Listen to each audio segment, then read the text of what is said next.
মাহাতো ভাই সাউন্ড লাইনটা পাইছে না।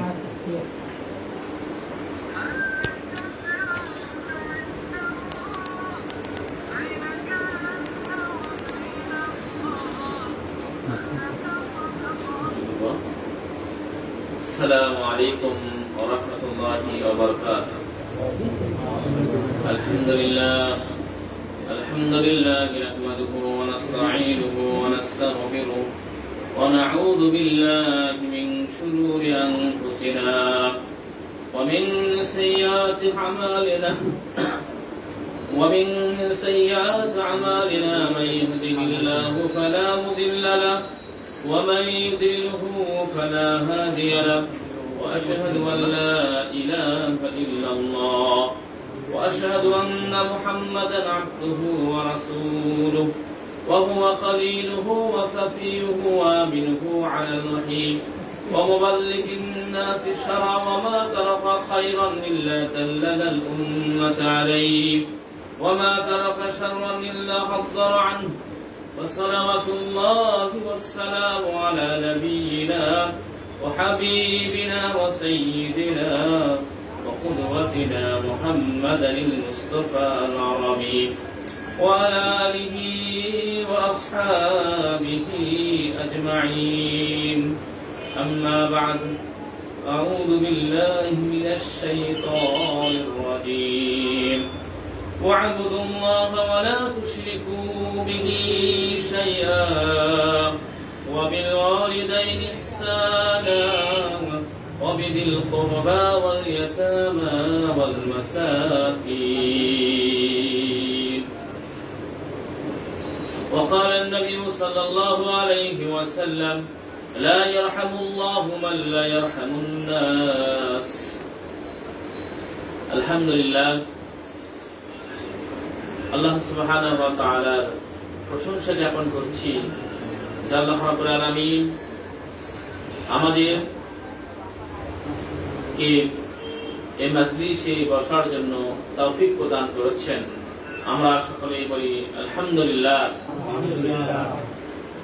অথবা দরুদ ও সালাম বর্ষিত হোক আমাদের নবী, প্রিয় নবী মুহাম্মদ মুস্তাফা সাল্লাল্লাহু আলাইহি ওয়াসাল্লামের প্রতি, যিনি তার উম্মতকে মানুষের সঙ্গে, সকল শ্রেণীর মানুষের সঙ্গে কিভাবে তার ব্যবহার, তার আচার মুআমালাত এরকম হবে সে সব কিছু সম্পর্কে তার উম্মতকে অবহিত করেছেন এবং সকল প্রকার অন্যায় অনাচার এবং সকল প্রকার মনোমালিন্যতা থেকে দূরে কিভাবে তার উম্মত থাকবে সে সম্পর্ক তার উম্মতকে তিনি সতর্ক করেছেন।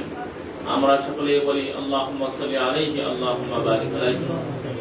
প্রিয় মুসলিম ভাই, আপনারা খুবই সৌভাগ্যবান যে আল্লাহ পাক আপনাদেরকে কবুল করেছে, মাজলিসে বসেছেন। হয়তো আপনারা মনে করছেন যে এই সময়টুকু আমি অন্য কাজে হয়তো ব্যয় করতাম। আসলে যে কাজেই ব্যয় করেন না কেন, সর্বশ্রেষ্ঠ মাজলিস হচ্ছে যে মাজলিসে আল কোরআন, আল্লাহ পাকের কিতাব এবং রাসূল সাল্লাল্লাহু আলাইহি ওয়াসাল্লামের সুন্নাহ আলোচনা করা হয়। এই মাজলিসে চেয়ে পৃথিবীতে জমিনের উপর আর কোনো সর্বশ্রেষ্ঠ মাজলিস নেই। আমরা আশ্চর্য হবেন, এই যে আপনারা বসে আছেন, আপনাদের উপর আল্লাহ পাকের পক্ষ থেকে রহমত এসেছে। এই রহমত থেকে বঞ্চিত আমরা হতাম যদি আমরা স্টলের সামনে বসতাম, দোকানের সামনে বসতাম, কিংবা বন্ধুদের মাঝে আড্ডা দিতাম, কিংবা বাড়িতে বসে ফ্যামিলির সাথে সময় কাটাতাম।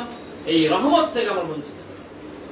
আল্লাহ পাক তৌফিক দিয়েছেন বিধায় আমরা এই রহমতের মাঝে আছি, আলহামদুলিল্লাহ।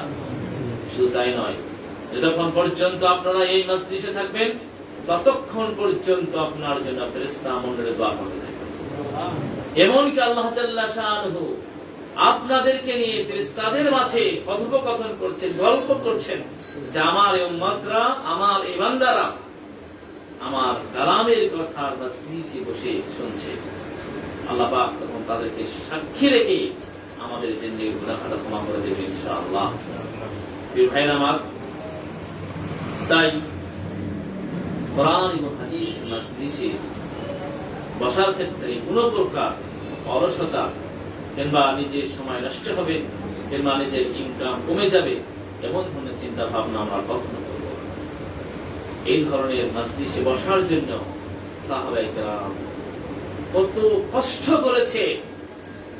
হয়তো পাড়া প্রতিবেশী জানতে পারলে তার উপর অত্যাচার চালাবে, তার উপর নির্যাতন চালাবে, তাই রাতের আঁধারে অত্যন্ত গোপনীয়তার সাথে তারা সাফা পাহাড়ের নিচে আসতেন, যেখানে আরকাম ইবনে আবি আরকাম রাদিয়াল্লাহু তাআলা আনহু ছোট্ট একটা কুয়ো করেছিল।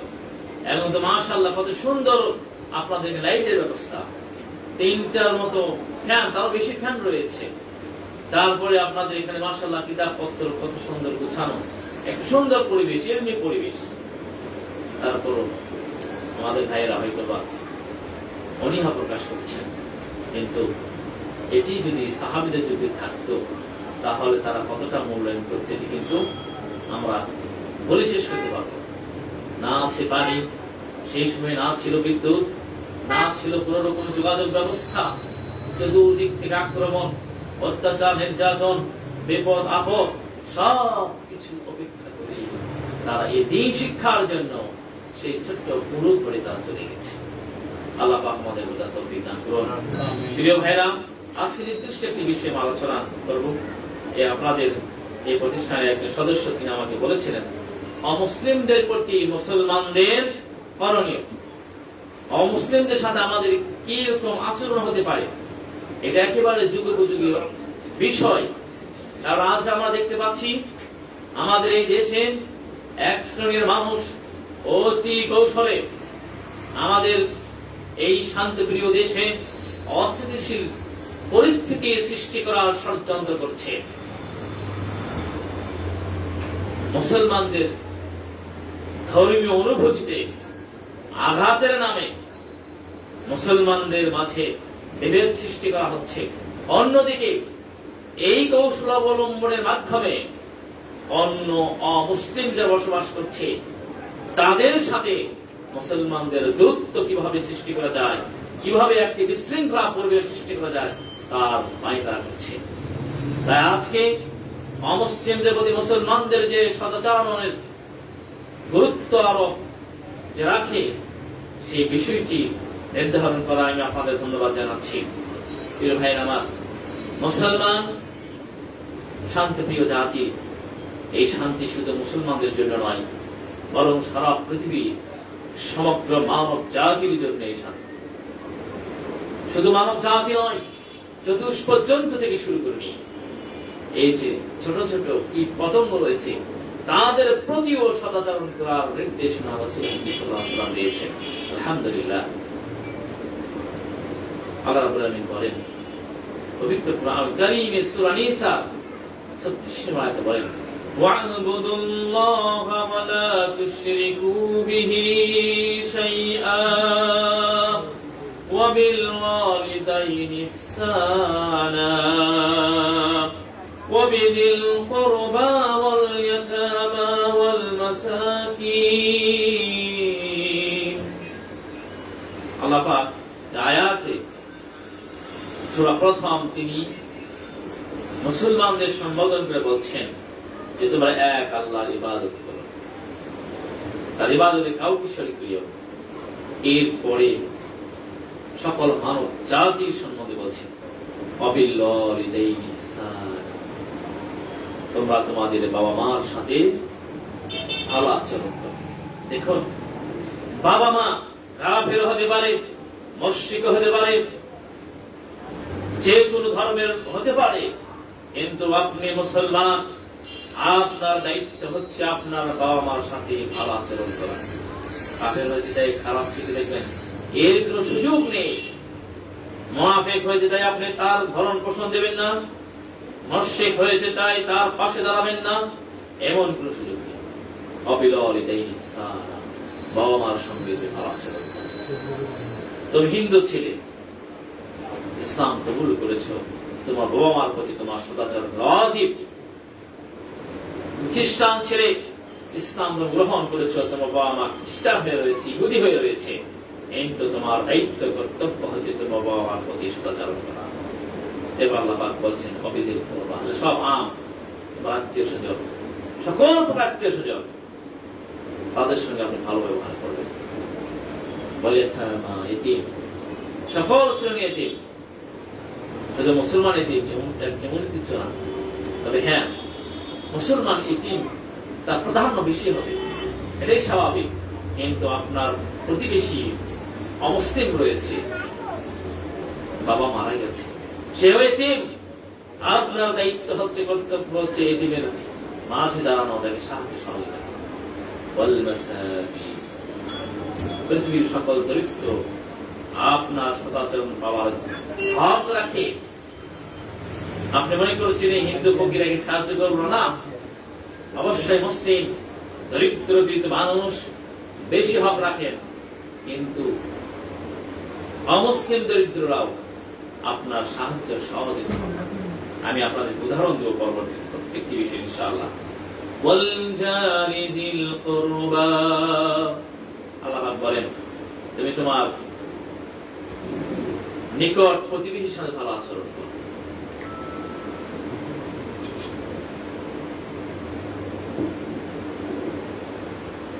প্রিয় মুসলিম ভাইরা, একটু খেয়াল করুন, ওয়াল জারি যিল কুরবা ওয়াল জারিল জুনুবি ওয়াস সাহিবি বিল জামব, তোমার প্রতিবেশীর সাথে তুমি ভালো আচরণ করো, প্রতিবেশীর হক আদায় করো, প্রতিবেশীর সাথে যারা থাকে তাদের হক আদায় করো, এরপরে তার সাথে যারা বসবাস করে তাদের হক আদায় করো। এখানে প্রতিবেশীর কথা 3 বার উল্লেখ করা হয়েছে, আপনার বাড়ির সাথে, তার বাড়ির সাথে, এরপরে তার বাড়ির সাথে যারা থাকে।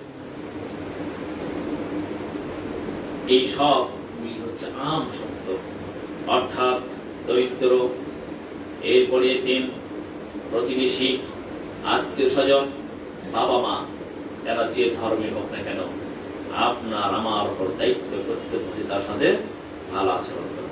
আল্লাহর নির্দেশ, সূরা নিসা 36 আয়াত। প্রিয় ভাইরা আমার, দেখুন নবী সাল্লাল্লাহু আলাইহি ওয়াসাল্লাম বলেছেন, লা ইয়ারহামুল্লাহ, আল্লাহ পাক দয়া করেন না, মান লা ইয়ারহামুন নাস, যে মানুষের উপর দয়া করে না, যে মানুষের উপর দয়া করে না, যার দয়া মায়া মমতা ভালোবাসা মহব্বত সকল মানুষের প্রতি নেই, তার প্রতি আল্লাহ দয়া নেই। এমন সদাচরণ পৃথিবীর কোন ধর্ম দিতে পারে নাই। যে ইসলাম যে সদাচরণ করার নির্দেশনা দিয়েছে অমুসলিমদের সাথে, এমন নির্দেশনা, এমন দিক নির্দেশন পৃথিবীতে মানব পরিচিত কোন ধর্ম দিতে পারে না। ভাইরা আমার, এবার আসুন আমাদের কি কি করণীয় রয়েছে মুসলিমের সঙ্গে। প্রথমে হচ্ছে আমাদের কর্তব্য দায়িত্ব হলো অমুসলিমদের সাথে আমরা সুন্দর আচরণ করব, সুন্দর কথাবার্তা বলবো, ভালো মন্দ জিজ্ঞাসা করব, কেমন আছেন, আপনার ফ্যামিলি কেমন আছে, আপনার ছেলে সন্তান কেমন আছে। এই যে কথোপকথন, এই সুন্দর কথোপকথন আমাদের অব্যাহত থাকবে।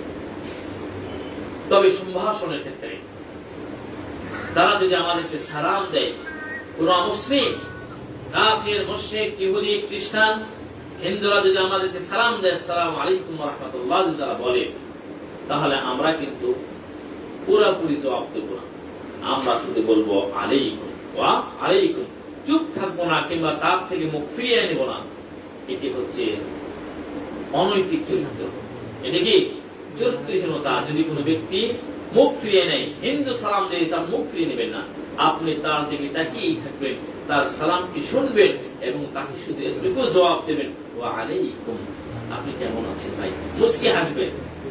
এটাই হচ্ছে ইসলামের শিষ্টাচার।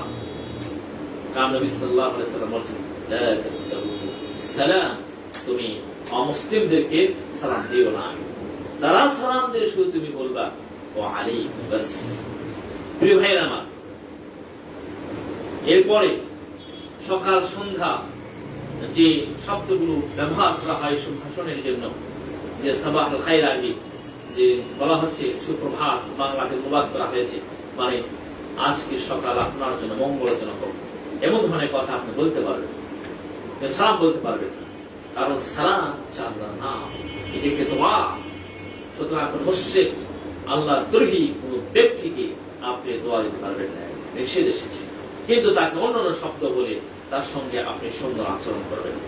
তাই কেমন আছেন, ভালো আছেন, আপনার মঙ্গল হোক, আপনার সারাদিন ভালো যাক, এই ধরনের কথা বলে সম্ভাষণ করতে পারবেন। ফির ভাইরা আমার দেখুন আল্লাহ পাকের নির্দেশে আল্লাহ রাব্বুল আলামিন বলেন সূরা মুমতাহিনা, লা ইয়ানহাকুমুল্লাহু আনিল লাযীনা লাম ইউকাতিলুকুম ফিদ-দীন ওয়া লাম ইখরিজুকুম মিন দিয়ারিকুম আন তাবাররুহুম ওয়া তুকসিতু ইলাইহিম। আল্লাহ পাকের কত সুন্দর কথা, ওহে বান্দারা, তোমাদেরকে আমি নিষেধ করলাম ওই সকল অমুসলিমদের সাথে তোমরা যুদ্ধে লিপ্ত হবে না, ওই সকল অমুসলিমদের সাথে তোমরা যুদ্ধ করবে না যারা তোমাদের সঙ্গে দ্বীনের ক্ষেত্রে যুদ্ধ করে না, অর্থাৎ ধর্ম নিয়ে যুদ্ধ করে না, সেই সকল কাফের মুশরিকদের সাথে তোমরাও যুদ্ধ করবে না। ওয়ালাম ইখরিজুকুম মিন দিয়ারিকুম, যারা তোমাদেরকে তোমাদের ঘর থেকে বের করে দেয় না, তাদেরকে তোমরা ঘর থেকে বের করে দেবে না।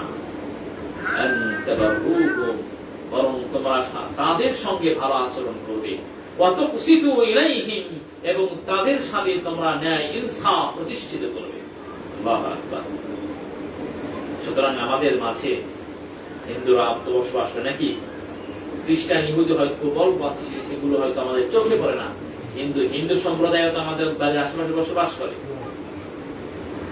তাদের সঙ্গে কি আমরা ভালো আচরণ করতে পারি না? এই আয়াতের নির্দেশনা কি? তারা কি আমাদের সঙ্গে যুদ্ধ করছে? করছে না। তারা কি আমাদেরকে আমাদের ঘর থেকে বের করে দিচ্ছে? দিচ্ছে না।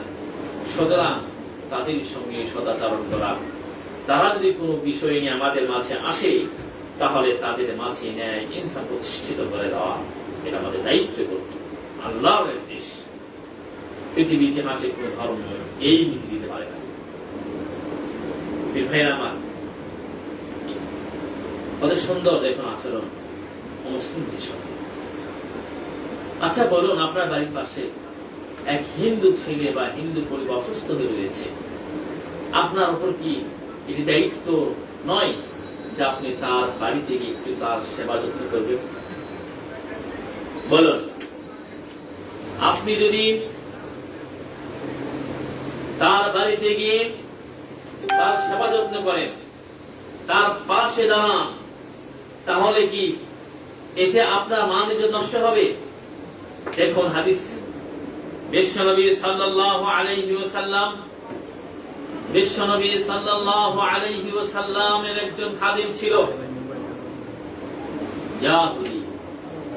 বিশ্বনবী সাল্লাল্লাহু আলাইহি ওয়াসাল্লামের একজন খাদিম ছিল ইয়াহুদি।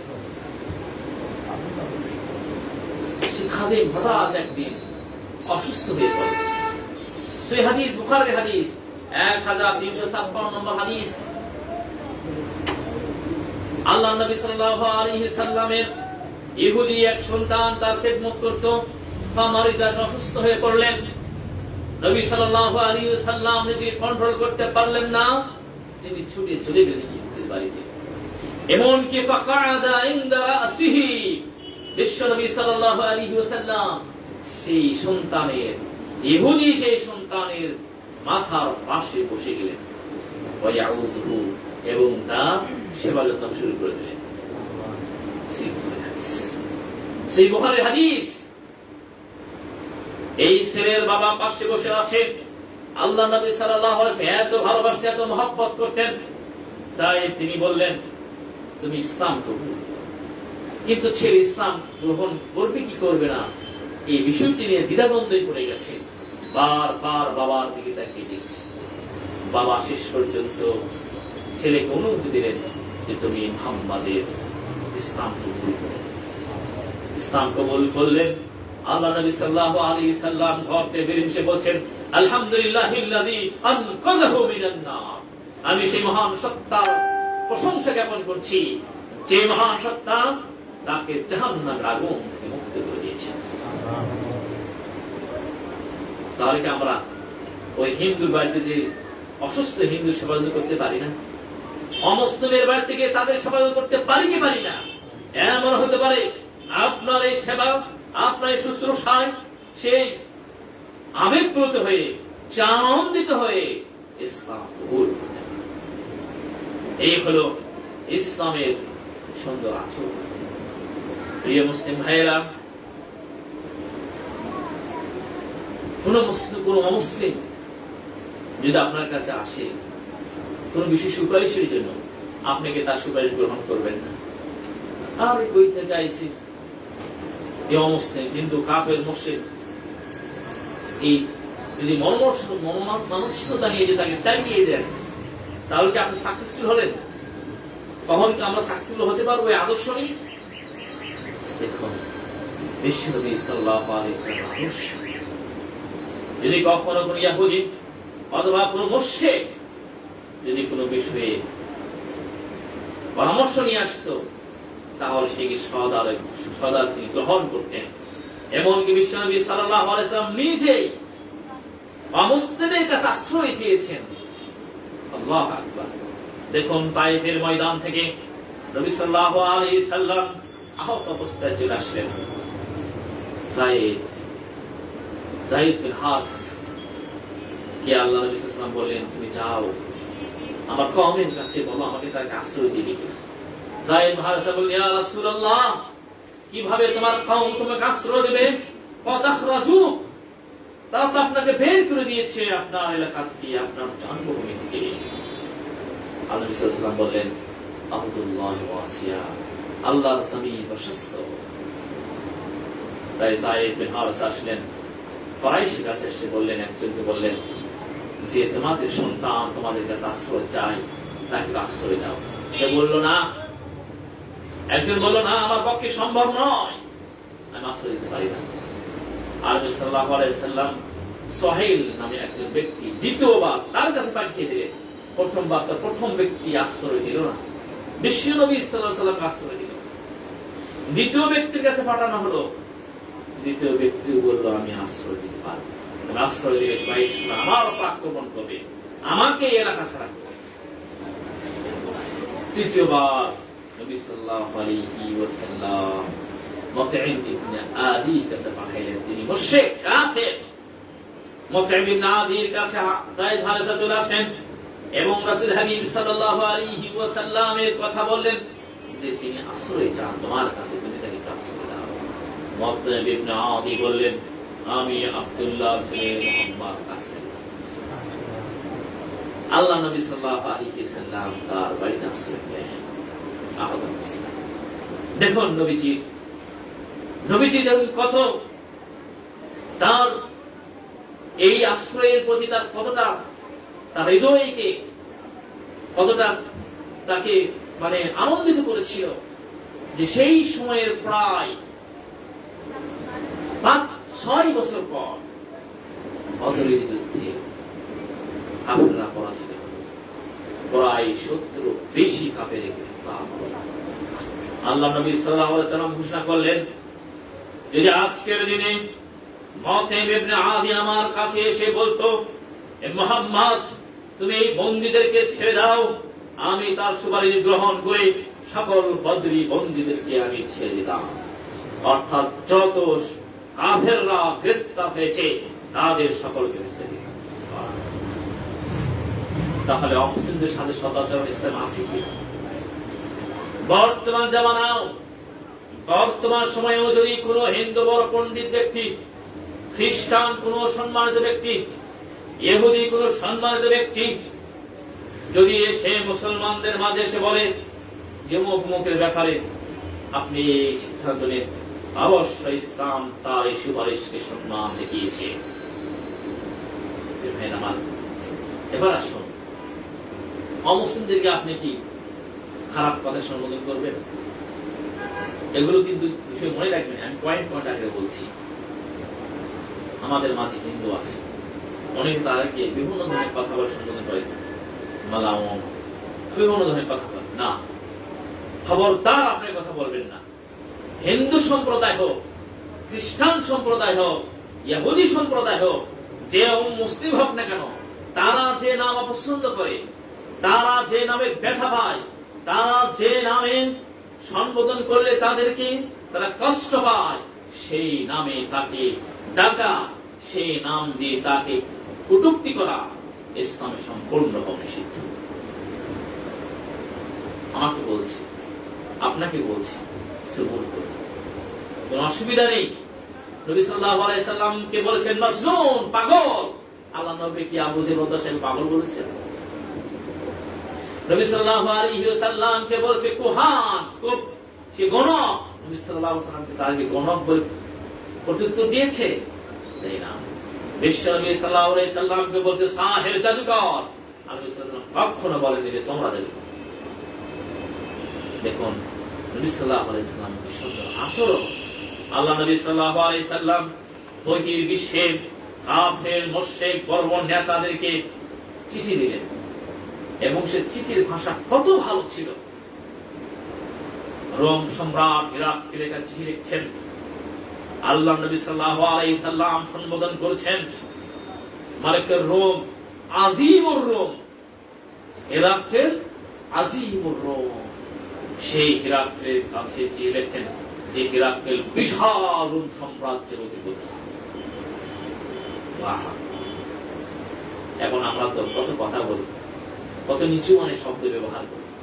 বিশ্ব নবী সাল্লাল্লাহু আলাইহি সাল্লাম বলেছেন আজিমুর রোম, বিশাল বড় রোমের অধিপতি হিরাক্লির কাছে আমার পক্ষ, মুহাম্মাদের পক্ষ থেকে এই হেদায়েতের বাণী।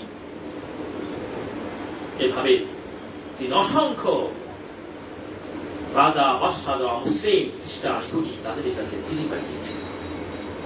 প্রিয় ভাইরা, এবার আসুন, অমুসলিমদেরকে আপনি হাদিয়া দিবেন কি দিবেন? হ্যাঁ, আপনার মন চায় না?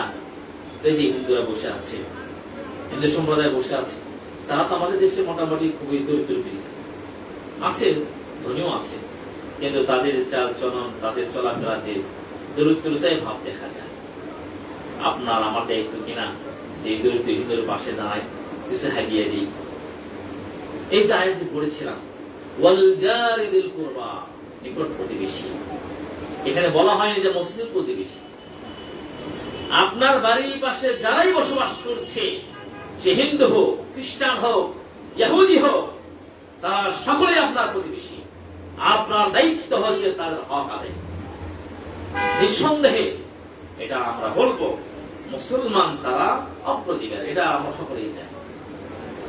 কিন্তু যদি হিন্দু থেকে থাকে, মুসলিম কেউ থেকে থাকে, সেও হকদার। এমনকি নবী সাল্লাল্লাহু আলাইহি ওয়াসাল্লাম বলেছেন, মা যাদা জিবরিল ইউসিনি। আল্লাহ নবী সাল্লাল্লাহু আলাইহি ওয়াসাল্লাম বলেছেন, বুখারী মুসলিমের হাদিস, জিবরিল আলাইহিস সালাতু ওয়াস সালাম যত তাগিদ দিয়েছেন প্রতিবেশী হক আদায়ের ব্যাপারে, এত তাগিদ আর অন্য কোনো বিষয়ে দেন না। এমনকি আমার মনে হয়েছে যে প্রতিবেশী হকের ব্যাপারে যদি আমি বিন্দুমাত্র অনীহা দেখাই, তাহলে আমার সয় সম্পত্তি সব কিছুর মালিকানা প্রতিবেশী দিয়ে দাও। হয়তো মনে করছি আমরা, আরে রাস্তাটা বড় রাখছি, আরো রাস্তা খাটো করলাম, মানে প্রতিবেশী বেরিয়ে উঠতে পারছে। প্রতিবেশী রাতের আধারে ক্ষুধার্ত অবস্থায় ডাকছে, আমি দরজায় খুঁজছি। মনে রাখবেন, এই যে এই ক্ষুধার্ত প্রতিবেশী আপনার পাশে এসে যদি আপনাকে ডাকে আর আপনি পেট পূর্ণ করে কি ঘুমাচ্ছেন, কিয়ামতের দিন আপনাকে জবাবদিহি করতে হবে। কিয়ামত আপনাকে জবাবদিহি করতে হবে। মান কানা ইউমিনু বিল্লাহি ওয়াল ইয়াউমিল আখির ফালইউকরিম জারাহু। ওয়াজিব প্রতিবেশী হক আদায় করা উচিত, প্রতিবেশীকে সম্মান দেখানো উচিত, যে কেউ হোক প্রতিবেশী। সেই বুখারী হাদিস, যে আল্লাহর প্রতি ঈমান এনেছে, পরকালের প্রতি ঈমান এনেছে, তার উচিত হচ্ছে প্রতিবেশীকে সম্মান করা। ভাইরা আমার, নবী সাল্লাল্লাহু আলাইহি সাল্লাম এভাবে প্রতিবেশী হক আদায় করেছেন। নবী সাল্লাল্লাহু আলাইহি সাল্লামের আদর্শে আদর্শিত হয়ে সাহাবায়ে কেরাম, আব্দুল্লাহ ইবনে আমর ইবনে আস, বিখ্যাত সাহাবী, দেখুন তিনি মাঝে মাঝে ফ্যামিলিকে জিজ্ঞাসা করতেন যে আমার বাড়ির পাশে ইহুদি বসবাস করছে, আমার প্রতিবেশী, তাকে কিছু দেওয়া হয়েছে। এমনকি ইমাম বুখারী রাহিমাহুল্লাহ তার মুফরাদ কিতাব উল্লেখ করেছেন। ভাইয়ের আমার, আশ্চর্যজনক হাদিস। আব্দুল্লাহ আমর ইবনে আস যখন কোন ছাগল বা জবাহ করতেন, তখন সর্বপ্রথম তিনি জিজ্ঞাসা করতেন, আমার বাড়ির পাশে যে ইহুদি প্রতিবেশী আছে তাকে কি মাংস দিয়ে আসা হয়েছে? যদি না দিয়ে আসা হতো তিনি এত রেগে যেতেন, তার চেহারায় রাগের ক্রোধের চিহ্ন পড়ে। আমরা কখনো কি রডের তথ্য নিয়েছি প্রতিবেশীর ব্যাপারে? মনে হয় কেউ আমার তথ্য নেই না। আরে ইহুদি প্রতিবেশীর তথ্য নিচ্ছেন, সে খালো কি খালো না। অমুসলিম প্রতিবেশীর তথ্য নিচ্ছেন সাহাবায়ে কেরাম, আর আমরা তার ব্যাপারে বিন্দুমাত্র খেয়াল করি না। বেখিয়াল ভাই নামা। সুতরাং অমুসলিম যদি প্রতিবেশী হয়ে থাকে তার প্রতি আমাদের সদাচরণ করতে হবে। আরেকটি গুরুত্বপূর্ণ বিষয়, ক্ষমা করা। অমুসলিমদের ক্ষমা করতে হবে।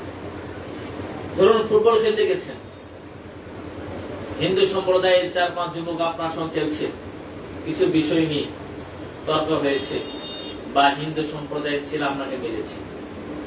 আপনি এখন চিন্তা ভাবনা করছেন, আর এই হিন্দু মানল, প্রতিশোধ নেওয়া, আর আপনি পরিকল্পনা গ্রহণ করে বিশাল প্রস্তুতি গ্রহণ করেছেন। এটা ইসলামে সম্পূর্ণ হারাম, সম্পূর্ণ হারাম। যখন বিশ্বনবী সাল্লাল্লাহু আলাইহি সাল্লাম আদর্শ কিরূপ ছিল, আল্লাহ নবী সাল্লাল্লাহু আলাইহি সাল্লামের নবুয়তের 13টি বছর নিজের জন্মভূমিতে থেকেছেন। এই 13টি বছরে তার নিজের চাচাতো ভাই, প্রতিবেশী, তারা সকলের পক্ষ থেকে নবী সাল্লাল্লাহু আলাইহি সাল্লাম নির্যাতনের শিকার হয়েছেন, অপমানিত হয়েছেন, লাঞ্ছিত হয়েছেন, মার খেয়েছেন। সাহাবা কেরাম মার খেয়েছেন মুশরিকদের হাতে, কাফেরের হাতে, কিন্তু কখনো তারা প্রতিশোধের চিন্তা করেন না। আরো আশ্চর্যজনক ঘটনা দেখুন, উহুদের যুদ্ধ তার নেতৃত্বে হয়েছিল, আবু সুফিয়ানের নেতৃত্বে হয়েছিল। আবু সুফিয়ান কত সাহাবী তিনি হত্যা করেছেন, হত্যা করেন নাই কাফের অবস্থায়। তার নেতৃত্বে উহুদের যুদ্ধ হয়েছিল। সে যুদ্ধে মুসলমানদের প্রায় 70 বেশি সাহাবায়ে কেরাম শাহাদাত বরণ করেছিল। এমনকি আমির হামজা রাদিয়াল্লাহু তাআলা আনহুকে খণ্ড বিখণ্ড করা হয়েছিল, মুসআব ইবনে উমাইরকে খণ্ড বিখণ্ড করা হয়েছিল, আরো কত সাহাবীকে নির্মমভাবে হত্যা করা হয়েছিল। অথচ যখন মক্কা বিজয় হয়ে গেল, মক্কা জয় করলেন মুসলমানেরা, এক প্রান্ত থেকে খালিদ নহরের তার বাহিনী ঢুকছে, আরেক প্রান্ত থেকে জুবাইর ইবনে আওয়াম রাদিয়াল্লাহু তাআলা আনহু তার বাহিনী ঢুকছেন, আরেক প্রান্ত থেকে সাদ ইবনে আবি ওয়াক্কাস রাদিয়াল্লাহু তাআলা আনহু ঢুকছেন, আরেক প্রান্ত থেকে বিশ্বনবী সাল্লাল্লাহু আলাইহি ওয়াসাল্লাম যুদ্ধাস্ত্র পড়ে অত্যন্ত বিনম্রতার সাথে আল্লাহর জিকির করতে করতে কাবা ঘরে ঢুকছেন, আর ঘোষণা করেছেন, মান দাখালা বাইত আবি সুফিয়ান, যে ব্যক্তি আবু সুফিয়ানের বাড়িতে প্রবেশ করবে সে নিরাপত্তা লাভ করবে। আবু সুফিয়ান কাফের, কত সাহাবীকে হত্যা করেছেন, কিন্তু যখন ইসলাম কবুল করলেন তিনি হয়ে গেলেন নিষ্পাপ। এমনকি বিশ্বনবী সাল্লাল্লাহু আলাইহি ওয়াসাল্লাম ঘোষণা করলেন, কাফের মুশরিক যে হও না কেন, আবু সুফিয়ানের ঘরে যদি তোমরা প্রবেশ করো, আবু সুফিয়ানের বাড়িতে যদি তোমরা থাকো, তোমাদের সকল নিরাপত্তা দাও। শুধু তাই নয়, এই মক্কার কুরাইশরা, কাফেরেরা কত ধরনের নির্যাতন চালিয়েছিল, সকলকে নবী সাল্লাল্লাহু আলাইহি ওয়াসাল্লাম ক্ষমা করে দিলেন। মক্কা বিজয় হয়ে গেল, কুরাইশের নারী পুরুষ যুবক বৃদ্ধ বৃদ্ধা সকলে কাবা ঘরের পাশে বসে রয়েছেন। আল্লাহ নবী সাল্লাল্লাহু আলাইহি ওয়াসাল্লাম দাঁড়িয়ে বক্তব্য দিচ্ছেন। তাদের ব্যাপারে কিছু কিছু রিওয়ায়াত এসেছে, সাফা পাহাড়ের সামনে সকল কুরাইশরা বসে পড়েছেন। নবী সাল্লাল্লাহু আলাইহি সাল্লাম সামনে দাঁড়িয়ে বক্তব্য দিচ্ছেন। সকলে ভয়ে ভীত সন্ত্রস্ত হয়ে পড়েছে, না জানি কি নির্দেশনা আসে। আমরা কত অত্যাচার চালিয়েছি মুসলমানদের উপর, কত কষ্ট দিয়েছি, কত ধরনের অকথ্য ভাষায় গালিগালাজ করেছি, না জানি আব্দুল্লাহর ছেলে মুহাম্মদ কি নির্দেশনা দেয়। এই ভয়ে ভীত সন্ত্রস্ত অবস্থায় রয়েছে কুরাইশরা। বিশ্বনবী সাল্লাল্লাহু আলাইহি সাল্লাম ঘোষণা দেন, ওয়ান্তুমুত তুলাকা, তোমরা সকলে স্বাধীন, তোমরা সকলে স্বাধীন, তোমাদেরকে ক্ষমা করা হলো। এটাই হলো মুসলিম জাতি, যে ইসলাম অমুসলিমদের প্রতি যে সদাচরণের আদর্শ রেখেছে, এই সদাচরণের আদর্শ অন্য কোন মানব প্রত্যেক ধর্ম বিন্দু মাত্র রাখতে পারে না।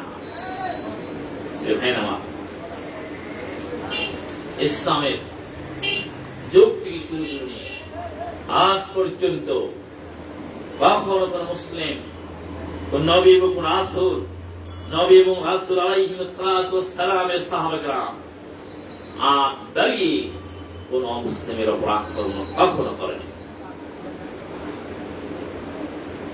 প্রিয় ভাইরা, সুতরাং অমুসলিমদেরকে ক্ষমা করে দেওয়া হচ্ছে ইসলামের একটা অন্যতম আদর্শ এবং সদাচার।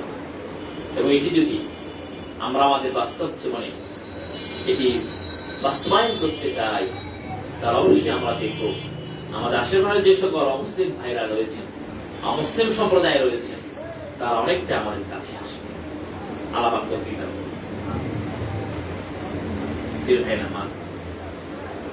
অনেকে প্রশ্ন করতে পারে যে কি দরকার তাদের প্রতি ভালো আচরণ করা, তারা তো আমাদের দুশমন, তারা আমাদের দুশমন এবং তারা আমাদের কত ক্ষতি করছে। হ্যাঁ, এটা সত্য, সকল মুসলিম আমাদের দুশমন, এটি সন্দেহের কিছু নেই। সন্দেহ আছে? সন্দেহের কিছু নেই।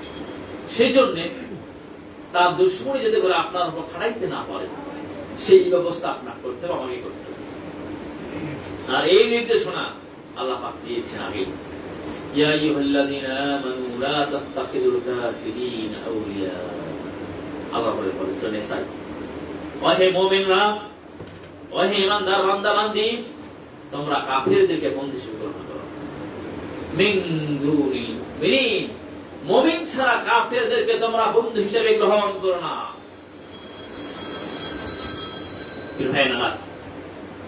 পারস্পরিক সুসম্পর্ক, পারস্পরিক সদাচরণ, অমুসলিমের খোঁজখবর নেওয়া, তার বাড়িতে জিয়ারত করা, সে অসুস্থ হলে তার পাশে দাঁড়া, সে বিপদে পড়লে তার পাশে দাঁড়ানো, এই বিষয় একটি। আর বন্ধুত্ব গ্রহণ করার এক বিষয়, বন্ধুত্ব এবং তার সাথে মুআমালাত দুটি আসমান বিচুল করতে। বন্ধুত্ব এমন একটি বিষয় যেটা আল্লাহ পাক নিষেধ করেছে, সেটি হলো আপনি তো আপনার জীবনে সব কিছু তার সাথে শেয়ার করবেন না। অমুসলিমের সঙ্গে জীবনে সবকিছু শেয়ার করা যাবে না। অমুসলিমের কাছে ইসলামের কোন তথ্য বর্ণনা করা যাবে না। অমুসলিমের কাছে মুসলমানের গোপনীয় কোনো বিষয় বলা যাবে, এই দিকে নিষেধাজ্ঞা এসেছে। তবে তাদের সঙ্গে আপনি ভালো আচরণ করবেন, তাকে আকৃষ্ট করার জন্য, তাকে আপনি খাবার দেবেন ইসলামের প্রতি যাতে সে আকৃষ্ট হয়, তার সেবা যত্ন করবেন আল্লাহ সন্তোষের জন্য, যাতে করে তার মনে ইসলামের আদর্শ সূচনা হয়। দ্বিতীয় আল্লাহ ইসলাম করেছেন, আল্লাহ রাব্বুল আলামিন আর চাই বলেছেন সূরা মাইদায়, ইয়া আইয়ুহাল্লাযীনা আমানু লা তাত্তাখিযু ইয়াহুদা ওয়ান নাসারা আউলিয়া। এখানে কাফির বলতে দুনিয়ার সকল কাফের অন্তর্ভুক্ত, ইহুদি, খ্রিস্টান, হিন্দু, মুশরিক, মুনাফিক সকল। আর ইহুদি খ্রিস্টানদের আলাদাভাবে বলার উদ্দেশ্য হলো যুগের আহলে কিতাব। এরা কি আহলে কিতাব? এদেরকে কিতাব দেওয়া হয়েছিল এবং তারা নিজেরাও এটি দাবি করে, তারা নিজেরাও এটি দাবি করে যে আমরা মুসা আলাইহিস সালামের অনুসারী। আর খ্রিস্টানরা দাবি করে আমরা নাসি ঈসা আলাইহিস সালাতু ওয়াস সালামের অনুসারী। সেজন্য তাদেরকে তাদের নাম নির্দিষ্ট করে আল্লাহ পাক সতর্ক করে দিলেন, না, তারাও তোমাদের বন্ধু না। তারা যতই আহলে কিতাবের দাবি করুক, তারা যতই তাদের নবীর অনুসারী দাবি করুক, তারা কখনো তোমাদের বন্ধু নয়, বা'দুহুম আউলিয়াউ বা'দ। তারাই পরস্পর বন্ধুত্ব রাখে, তোমাদেরকে ধ্বংস করার জন্য। ভাইরা আমার, সুতরাং বন্ধুত্ব চলবে না। স্বাভাবিক দুনিয়ার ক্ষেত্রে মুআমালাত যেটি রয়েছে, ভালো আচরণ যেটি রয়েছে, প্রতিবেশী হক যেটি রয়েছে, সেটি চলবে। ভাইরা আমার,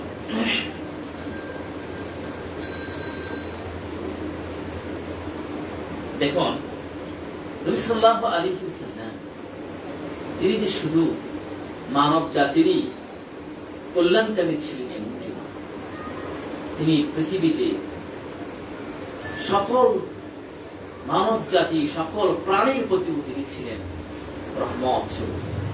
ওয়ামা আরসালনাকা ইল্লা রাহমাতাল লিল আলামিন।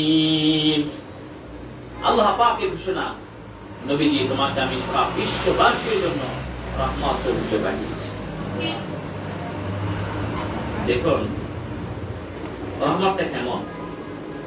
নবী সাল্লাল্লাহু আলাইহি ওয়াসাল্লাম জিজ্ঞাসা করলেন, ইয়া রাসূলুল্লাহ, চতুষ্পদ জন্তু যেগুলো আছে, এদের কুকুর, বিড়াল, শৃগাল, পশু পাখি যেগুলো আছে, এগুলোর প্রতি যদি আমি ইহসান করি, এগুলোর প্রতি যদি আমি সদাচরণ করি, এগুলোকে যদি আমি মহব্বত করি, এগুলোকে যদি আমি বিপদ থেকে উদ্ধার করি, তাহলে কি এতে নেকি রয়েছে?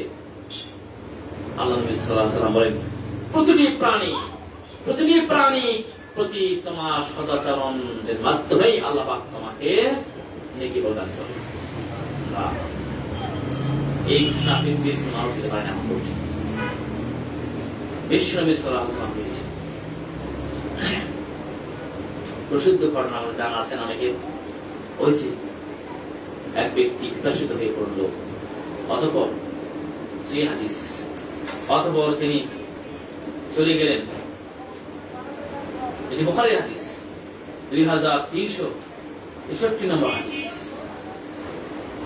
অতঃপর ব্যক্তি একটি কূপ দেখতে পেল, এই কূপের ভিতরে নেমে সে পানি পান করে তৃষ্ণার্ত বিধান। এরপর সে দেখে রাস্তায় একটি কুকুর, সে কাদা মাখা মাটির উপর জিহ্বা দিয়ে যাচ্ছে। তৃষ্ণার্ত অবস্থা তার, সে পিপাসার্ত অবস্থায় কাতর হয়ে পড়েছে, এত পিপাসা লেগেছে। সে বাধ্য হয়ে আবার কূপে চলে গেল। এর কূপ থেকে বিভিন্ন বন এসেছে, তার হাতে মোজা ছিল, মোজাতে করে পানি তুলে নিয়ে এসে এই কুকুরকে পান করায়।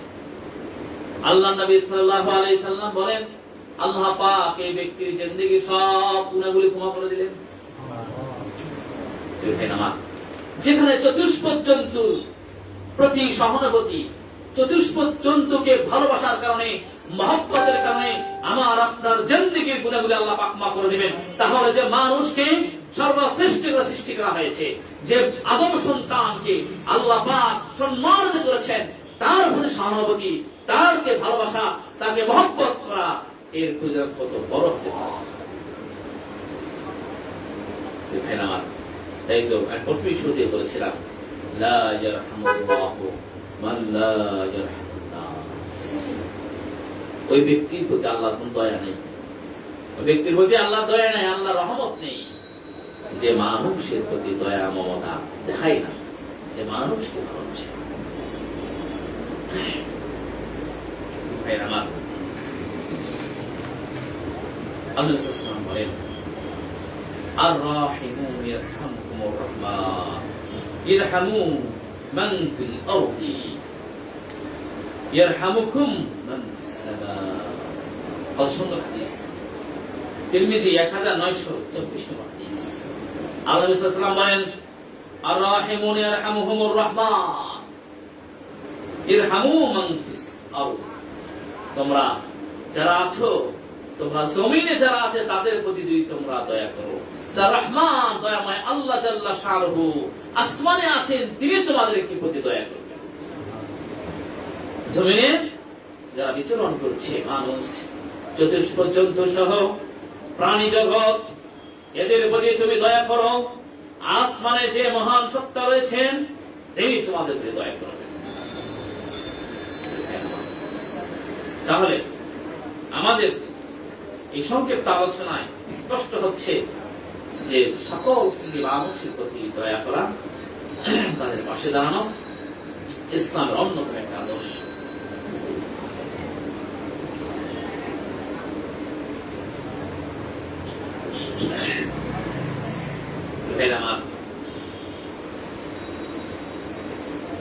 আপনি মুসলমান হয়েছেন, আল্লাহ পাক আপনাকে তৌফিক দিয়েছে, কিন্তু আপনার বাবা মা এখনো হিন্দু রয়েছে অথবা খ্রিস্টান হয়ে রয়েছে, ইহুদি অবস্থায় রয়েছে। আপনি কি আমার বাবা মার সঙ্গে খারাপ আচরণ করবেন?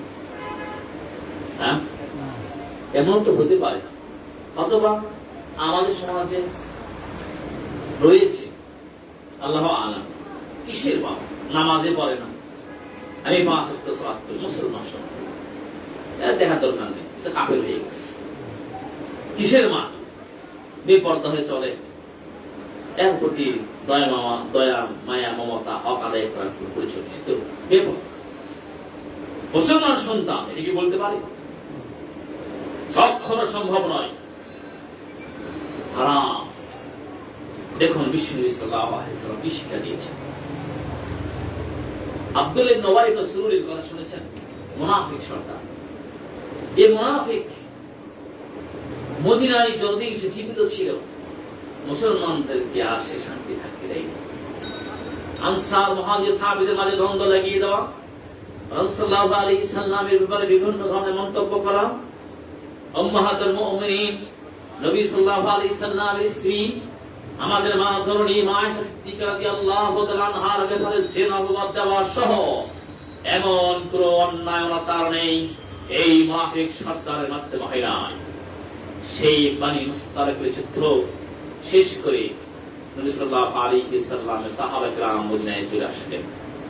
কিন্তু ওই বানি মুস্তালিকের যুদ্ধরত অবস্থায় আব্দুল্লাহ ইবনে উবাই এবং তার অনুসারী মুনাফিকরা আনসার মুহাজির সাহাবীদের মাঝে দ্বন্দ্ব লাগিয়ে দিয়ে এক বিশৃঙ্খলা পরিবেশ সৃষ্টি করেছিল এবং নবী সাল্লাল্লাহু আলাইহি সাল্লামের স্ত্রী আমাদের মা আয়েশা সিদ্দিকা রাদিয়াল্লাহু তাআলা আনহার কাছে অপবাদ দিয়েছিল।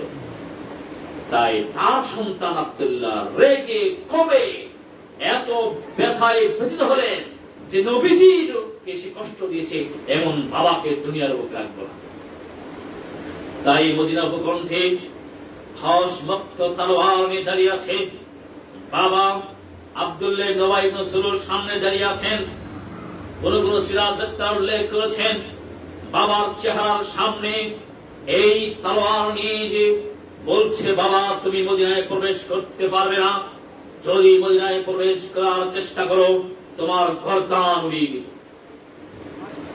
লা তাদখুলু হাত্তা তা'দান রাসূলুল্লাহ সাল্লাল্লাহু আলাইহি ওয়াসাল্লাম, আপনি কখনো মদিনায় প্রবেশ করতে পারবেন না যতক্ষণ পর্যন্ত না নবীজি সাল্লাল্লাহু আলাইহি ওয়াসাল্লামের কাছে অনুমতি নেবেন।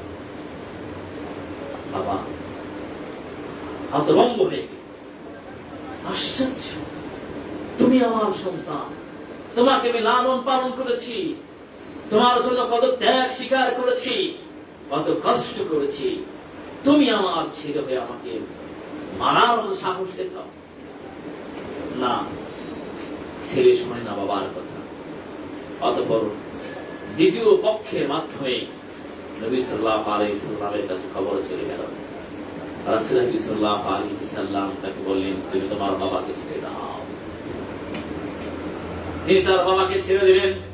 আল্লাহ জাল্লা শানহু সঙ্গে সঙ্গে কোরআন আয়াত নাযিল করে দিয়ে বললেন, ওয়াসাহিবুহুমা ফিদ-দুনিয়া মা'রুফা, ওয়াসাহিবুহুমা ফিদ-দুনিয়া মা'রুফা। সূরা লোকমান এসেছে। আল্লাহ জাল্লা শানহু বলেন যে তোমার বাবা মা যেই হোক না কেন পৃথিবীর জিন্দেগিতে তুমি তার সাথে ভালো আচরণ করবে, তার সঙ্গে ভালো আচরণ করবে, ভালো ব্যবহার করবে।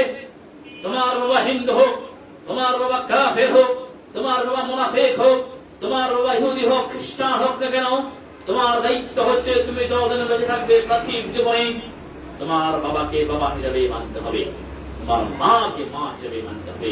তাদের প্রতি সদাচরণ, তাদের ভরণ পোষণ, তাদেরকে ভালোবাসা মহব্বত করা তোমার কাজ।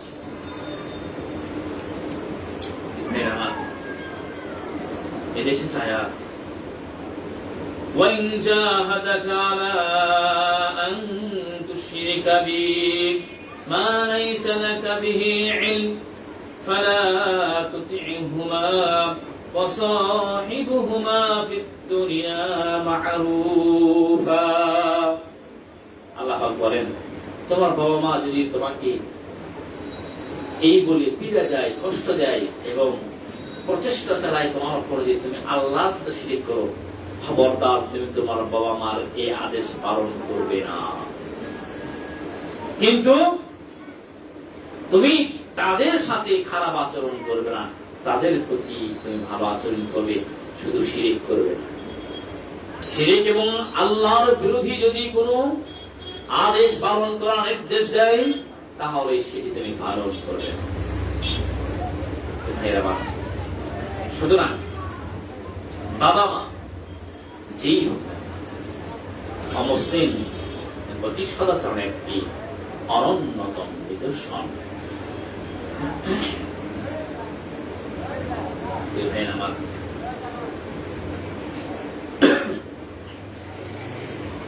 দেখুন নবী সাল্লাল্লাহু আলাইহি ওয়াসাল্লাম বলেন কোন কাফের মুশরিক আল্লাহ পাকের নির্দেশ আপনার সঙ্গে ঝগড়া লিপ্ত হয়েছে, আপনি কি করবেন?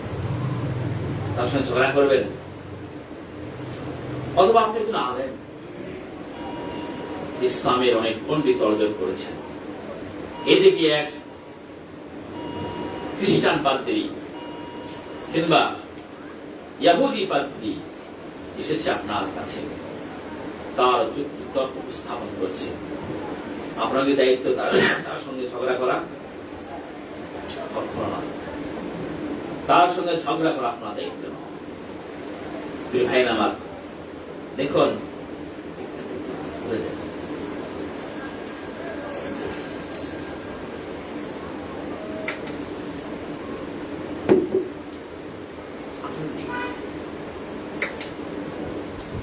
প্রিয় ভাইয়ের আমার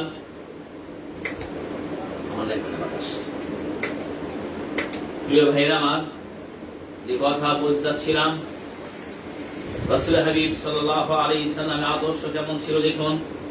ইহুদি খ্রিস্টানের সাথে তিনি কিরূপ আচরণ করেছেন ধর্মীয় বিষয়ে, যখন তিনি ইহুদি এই বিষয়ে তর্ক করতে এসেছেন আল্লাহর নবী সাল্লাল্লাহু আলাইহি সাল্লাম চুপ থেকেছেন যতক্ষণ পর্যন্ত না আল্লাহ পাকের পক্ষ থেকে নির্দেশ না এসেছে, ওহী নাযিল হয়েছে। আল্লাহ রাসূল সাল্লাল্লাহু আলাইহি সাল্লামের আদর্শ পবিত্র কোরআন কারীমে উল্লেখ হয়েছে। আল্লাহ পাক নিজেই বলেছেন, আল্লাহ রাব্বুল আলামিন বলেন ওয়ালা তুজাদিলু আহলাল কিতাবি ইল্লা বিল্লাতী হিয়া আহসান ইল্লাল্লাযীনা যালামু মিনহুম। সূরা কাহাফ 46 নম্বর আয়াত। আল্লাহ নবী সাল্লাল্লাহু আলাইহি ওয়াসাল্লাম বলেন, যদি কোনো কাফের, মুশরিক কিংবা আহলে কিতাব, ইহুদি খ্রিস্টান, তারা যদি তোমাদের সাথে দ্বীনের ব্যাপারে ঝগড়ায় লিপ্ত হয়, যদি তারা তর্কে লিপ্ত হয়, তাহলে তুমি তাদের সাথে উত্তম ভাষায়, কি বলছে, উত্তম ভাষায় সুন্দর কথার মাধ্যমে তাদের সেই তর্কে লিপ্ত হও। আর যদি তুমি সুন্দর ভাষা না জানো, সুন্দর ভাবে যদি তাদের সাথে কথা বলতে না জানো, তাহলে তোমার দরকার নেই তাদের সাথে তর্কে লিপ্ত হওয়া। ভাই আমার, সুতরাং যদি আমি আপনি কোন ইহুদি এবং খ্রিস্টানের কোন বক্তব্য যদি তাকে তুই মুই বলে বিভিন্ন ধরনের অশালীন ভাষায় কথাবার্তা বলা শুরু করে দিই, তাহলে এই আলোচনা বা এই তর্কে কোনো ফল আসবে? কোনো ফল আসবে না, বরং উল্টা এর বিপরীত বিষয়ে দাঁড়িয়ে যাবে এবং এরূপ মন্তব্য সৃষ্টি হবে, পারস্পরিক দাঙ্গা হাঙ্গামা সৃষ্টি হওয়ার সম্ভাবনা তৈরি হয়ে যাবে। তাই কোন হিন্দু কিংবা কোন খ্রিস্টান, ইহুদি যদি এ বিষয় নিয়ে তর্কে লিপ্ত হইতে চায়, তাহলে উত্তম ভাষায় তাদের সাথে এ বিষয় নিয়ে বসতে হবে, অথবা তাদের কাছ থেকে নিজেই ফিরিয়ে চলে আসতে হবে যে আমি এই বিষয় নিয়ে আলোচনা করতে চাই না। প্রিয় ভাইরা আমার, নবী সাল্লাল্লাহু আলাইহি সাল্লাম অমুসলিমরা আরো হকের ব্যাপারে বলেন যে একজন জিম্মি বলছেন অমুসলিম এটি রাসূলুল্লাহ আলাইহি ওয়াসাল্লামের জামানায় সাহাবাদের জামানা ছিল, যখন ফুতুহাত, যখন বিজয় বিজয় চলছিল তখন ছিল। অর্থাৎ সত্য বাহিনীরা যারা গ্রেফতার হয়ে আসে, এটা একটা হচ্ছে মুসলিম দেশে যারা সরকারের চুক্তিবদ্ধ হয়ে থাকে, এদের সঙ্গে আপনি কি আচরণ করবেন? আপনি খারাপ আচরণ করতে পারেন? আচ্ছা, ধরুন হিন্দু সম্প্রদায় আমার দেশে বসবাস করছে, আপনি কি হিন্দু সম্প্রদায় আক্রমণ করতে পারবেন? আর এই হিন্দু আমাদের কোরআন অবমাননা করেছে, আমাদের কোরআনকে মূর্তির উপর রেখেছে, এই স্লোগান দিয়ে আপনি হিন্দুর বাড়িতে আক্রমণ করতে পারবেন? ভাই না আমার, নবী সাল্লাল্লাহু আলাইহি ওয়াসাল্লাম বলেন, জিম্মিকে যদি কেউ হত্যা করে তাহলে সে জান্নাতে যেতে পারবে না, যত বড় মুসলমান। আমাদের দেশের হিন্দু সম্প্রদায়, আমার মুসলমান, আরো যত অমুসলিম রয়েছে, তাদের সকলের নিরাপত্তার দায়িত্ব কে নিয়েছে? সরকার নিয়েছে। নিরাপত্তার দায়িত্ব সরকার নিয়েছে। দায়িত্ব কে নিয়েছে? সরকার এই দায়িত্ব নিয়েছে। সুতরাং আমি আপনি ধর্মীয় আবেগ নিয়ে কোন মুসলিমের উপর আক্রমণ করতে পারে না, হারাম। মনে রাখবেন, আপনি যদি কোনো হিন্দুকে অন্যায় হত্যা করেন তাহলে আপনি কিয়ামতের দিন নির্জরে জবাবদিহি করতে হবে, আপনার হারাম। দেখুন নবী সাল্লাল্লাহু আলাইহি ওয়াসাল্লাম আদর্শ, আমার কোন জিম্মিকে হত্যা করা মানে আপনি পুরা দেশে অস্থিতিশীল পরিবেশ তৈরি করে দেবেন। আজকে অত্যন্ত পরিতাপের সাথে বলতে হচ্ছে যে আমাদের এই দেশ শান্তিপ্রিয় দেশ, এই স্থিতিশীলময় সমাজকে অস্থিতিশীল বিশৃঙ্খলা করার জন্য এক মহল ষড়যন্ত্র শুরু করে দিয়েছে। ভাইরা আমার, প্রথমেই বলেছিলাম যে আজকে এই বিষয়টি যুগোপযোগী বিষয়। এই যে দাঙ্গা হাঙ্গামা চলছে কয়েকদিন ধরে, হয়তোবা কমে গেছে। মূর্তির পায়ে এনেছে কোরআন রাখা, এই সবচেয়ে বেয়াদবি এবং পবিত্র কোরআন কারীমের উপর অপমান, এটা আমরা মুসলমান বরদাস্ত কখনো করতে পারি না। কারণ এটা আমাদের হৃদয়ের স্পন্দন, এই পবিত্র কোরআন, এটি হচ্ছে আমাদের সংবিধান। এই তেলাওয়াত ইবাদত রয়েছে, এই তেলাওয়াত করে কোরআন মাজিদ সুপারিশ করে আমাদের জান্নাতে নিয়ে যাবেন। শুধু এমন গ্রন্থ অবমাননা কোন মুসলমান মেনে নিতে পারে না। তাই বলি কি, এই অবমাননার প্রতিশোধ নেওয়া যাবে আমাদের। যে প্রতিশোধের যে স্লোগান এমন হয়, মিছিল করো, মিটিং করো, হরতাল অবরোধ করো এবং গাড়ি ভাঙচুর করো, এরপরে দোকানপাটে আগুন লাগিয়ে দাও, এটি কি ইসলামের আদর্শ? প্রিয় ভাইয়েরা, কখনো নয়। কোরআন অবমাননা নতুন কিছু নয়। কোরআন অবমাননা নবীজির কে নিয়ে কটূক্তি, ইসলামী বিধিবিধান নিয়ে কটূক্তি, নতুন কিছু নয়। এর মাধ্যমে মুসলমানদের ক্ষতি করাই হচ্ছে এক মহলের উদ্দেশ্য। আপনি হয়তো আপনাদের চিন্তাই করেন নাই, এই যে কোরআন কারীমকে মূর্তির পায়ের কাছে রেখে দেওয়া, এটি কি মুসলমান করেছে? এটি কি হিন্দু করেছে না কে করেছে? এই প্রশ্ন কিন্তু অনেকের মাঝে এখন ঘুরপাক খাচ্ছে। ভাই আমার, তিনটির যে কোনো একটি হয়েছে। একটি হলো হয়তো কোনো মুসলমান রেখেছে, এটি তার আবেগে বিশৃঙ্খলা সৃষ্টি করার জন্য, অথবা কোন মহল রেখেছে মুসলমানদেরকে ক্ষতি সাধনের জন্য, যে মুসলমানদের ধর্মীয় অনুভূতিতে আঘাত হানলে তারা মাঠে নামবে, মিছিল মিটিং এ নামবে, আর পুলিশ বাহিনী গুলির মাধ্যমে খতম করবে। অথবা হতে পারে কোন অমুসলিম বা কোন হিন্দু বা কোন ইহুদি খ্রিস্টান, তারা ফুসলিয়ে কোন অমুসলিম কিংবা কোন মুসলিমকে এই কাজ করতে উৎসাহ প্রদান করেছে, অথবা সরাসরি কোন মুসলিম এটি করেছে মুসলমানদের সাথে। সুতরাং এই নিয়ে মিছিল মিটিং কিংবা রাস্তা অবরোধ করাতে কোনো ফায়দা নেই। আচ্ছা দেখুন, আপনি মিছিলে বের হয়েছেন, আপনি একটি গাড়ি ভাঙচুর করেছেন, পরে দেখা গেল গাড়িটি আপনার মুসলিম ভাইয়ের, কার ক্ষতি হল? আপনার দোকান লাগা আগুন লাগিয়ে দিয়েছেন, পরবর্তী দেখা গেল আপনার আমার মুসলিম ভাইয়ের দোকানে পুড়িয়ে দিলেন। আমি আপনি ধর্মীয় আবেগ নিয়ে বের হয়ে পড়লাম, পুলিশের গুলি খেয়ে আমি মারা গেলাম, বাড়িতে আমার স্ত্রী বিধবা, আমার সন্তান এতিম হলো, আমার মা সন্তান হারা হলো, এর দায়িত্ব কে নেবে? আর আমি ঘোষণা করছি শহীদ হয়ে গেছে। ভাইয়ের আমার, আপনাকে অবশ্যই এই মানহাজ জানতে হবে। যদি কোরআন অবমাননা করা যদি এমন ভাবে হুকুম থাকতো, নবীজির জামায় কোরআন অবমাননা হয় নাই? কোরআন কি গালি দিয়েছে কাফির মুশরিক, জিবরিলকে গালি দিয়েছে, এমনকি তারা আল্লাহর কাছে দোয়া করতে আবু জেহেল, জিবরিলের কি করতে হয় না? এবং কোরআনকে নিয়ে তারা কত ধরনের কথা বলতো, কিন্তু কখনো মুসলমানের প্রতিশোধের জন্য এটা বড় নাই, যতক্ষণ পর্যন্ত নবী সাল্লাল্লাহু আলাইহি ওয়াসাল্লাম মৃত্যু দিয়েছেন। এই কাফির সাহাব ইহুদি নবী সাল্লাল্লাহু আলাইহি ওয়াসাল্লামকে নিয়ে মিথ্যা বানোয়াট কবিতা রচনা করত। সাহাবীকে মারতে গেছে আগে? কখনো নয়। বরং নবী সাল্লাল্লাহু আলাইহি ওয়াসাল্লাম যখন মৃত্যু দিয়েছেন তখনই মুহাম্মদ বিন মাসলামা বিখ্যাত সাহাবী তাকে হত্যা করেছেন। তার মানে কি? তিনি প্রধান, রাষ্ট্রের প্রধান, তিনি যতক্ষণ পর্যন্ত না কোন নির্দেশনা দেবেন, যতক্ষণ পর্যন্ত জনগণের কোন অধিকার নেই কোন বিষয়ে মাথা ঘামানো।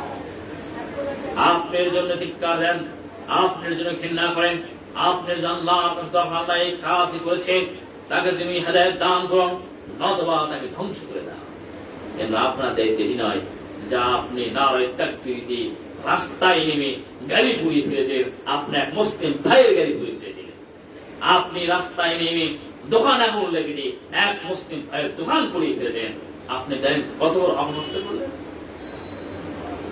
ভাই আমার, অতএব আমাদের এই বিষয়ে সতর্ক হতে হবে, আমাদের অবশ্যই এই বিষয়ে অতি কৌশল অবলম্বন করতে হবে।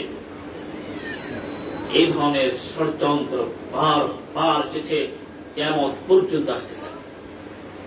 আচ্ছা, কোরআন অবমাননার জন্য আমি জীবন দিলাম, ভালো কথা।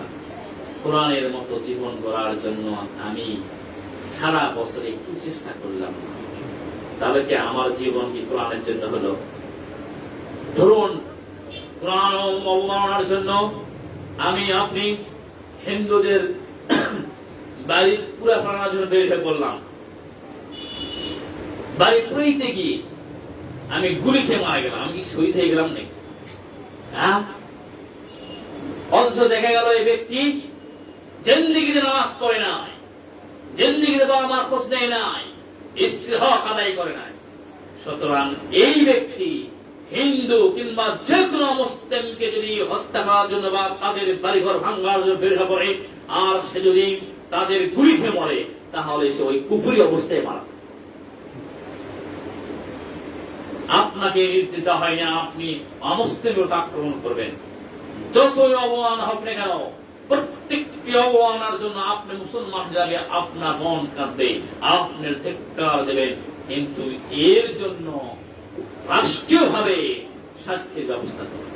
আপনি আমি নয়, আপনার জিজ্ঞাসা করবেন না কেমন দিনে তুমি কেন এর জন্য মিছিল নিয়ে বের হো নাই, তুমি কেন তোমার বাড়িতে লাঠি ছিল, তা ছিল, কুড়াল ছিল, নিয়ে বের হো নাই কেন, এগুলো জিজ্ঞাসা করবে।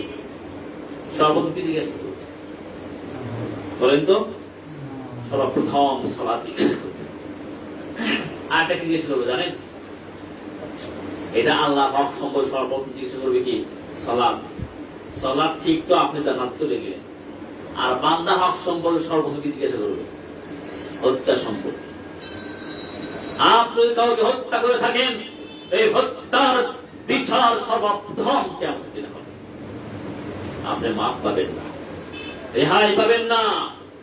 আপনি হয়তো মনে করছেন কোন অমুসলিম হত্যা করে ভালো করছেন না, এটা বান্দার হক। আপনাকে অধিকার দেওয়া হয়নি যে কোন মুসলিমকে হত্যা করবেন কিংবা মুসলমানকে হত্যা করবেন, কাউকে হত্যা করার আপনার অধিকার দেওয়া হয় না। তাদের সাবধান হতে হবে। ভাইয়ের আমার এই বিষয়গুলো কি জানে না, যার কারণে আজকে আমরা বিভিন্নভাবে নির্যাতন শিকার হচ্ছি আমরা নিজেদের কারণে। এটি গত কয়েক বছর আগে, মনে হয় 1 বা 2 বছর আগে, কোন এক জেলায় এই কোরআন অবমাননাকে নিয়ে, নবী সাল্লাল্লাহু আলাইহি ওয়াসাল্লাম অবমাননাকে নিয়ে কয়েকজন লোক মারা গেলেন। ভাইরা আমার, এই যে যদি আপনি রাস্তায় মিছিল না বের করতেন, যদি রাস্তা অবরোধ না করতেন, তাহলে আপনি গুলি খাইতেন।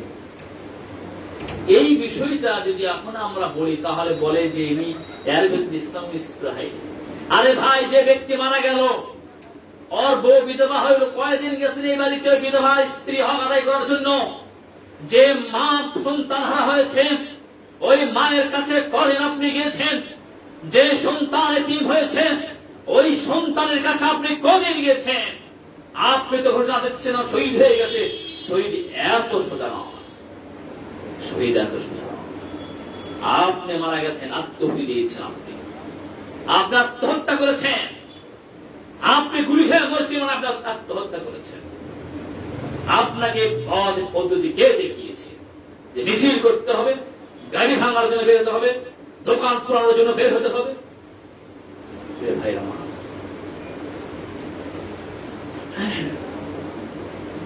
দেখুন নবী সাল্লাল্লাহু আলাইহি সাল্লাম যারা সাহাবী ছিল, নবীজি যারা সাহাবী, তার আদর্শ মা আয়েশা রাদিয়াল্লাহু তাআলা আনহার বোন আসমা, নাম শুনেছেন?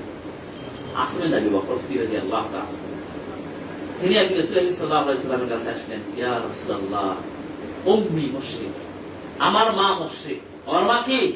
মুশরিক, মূর্তি পূজা করে। আমি কি আমার এই মুশরিক মার সাথে ভালো আচরণ করতে পারি? আত্মীয়তার সম্পর্ক রক্ষা করতে পারি? মার সঙ্গে কি আমি সম্পর্ক বজায় রাখতে পারি? বিশ্বনবী সাল্লাল্লাহু আলাইহি সাল্লাম নির্দেশ দিলেন, সিরি উম্মাক, তোমার মার সঙ্গে তুমি সুসম্পর্ক বজায় রাখো। ভাইরা মুশরিক, ভাইরা আমার, আরেক দিনের ঘটনা। ওমর খাত্তাব রাদিয়াল্লাহু তাআলা তিনি নবী সাল্লাল্লাহু আলাইহি সাল্লামের কাছ থেকে হাদিয়া পেয়েছেন, হাদিয়া, সুন্দর হাদিয়া পেয়েছেন। এই হাদিয়া আবার তিনি করছেন কি? তার ভাই মুশরিক, ওমর খাত্তাবের ভাই মুশরিক, তখন মুসলমান হয়নি, মূর্তি পূজা করেন। ওমর খাত্তাব রাদিয়াল্লাহু তাআলা নবীজির হাদিয়াকে তাকে দিয়ে দেন। বাহ, হিন্দুরা কি মুশরিক না? মুশরিক কি না? এই আদর্শকে আমরা রাখতে পারি না? এই আদর্শকে আমরা হিন্দুদের সঙ্গে করতে পারি না? ভাইরা আমার, আমি আগেই বলেছি, কয়েকবার বলেছি, হ্যাঁ অবশ্যই নিঃসন্দেহ এটা আমরা বলি অমুসলিম আমাদের দুশ্মন, কিন্তু আপনার সদাচরণ পাওয়া, আমার মায়া মমতা মহব্বত পাওয়া দুনিয়ার জিন্দেগিতে, এটা তারা হক রাখে, আমাদেরও হক রয়েছে। কিন্তু আমি আপনি অবশ্যই আমাদের মনে প্রাণে কি রয়েছে যে তারা আমাদের অন্তরঙ্গ নয়। আচ্ছা, যাই হোক, আমাদের আলোচনা এখানে শেষ করে দিচ্ছি। আমি শেষ করে আলোচনা, আদান পড়ে গেছে, আমরা মোটামুটি 1 ঘন্টার মতো আলোচনা করলাম। আজকে বিষয় ছিল মুসলিমদের প্রতি মুসলমানদের সদাচরণ। বিভিন্ন ঘটনা নিয়ে আমরা উপস্থাপন করেছি। শেষ হবে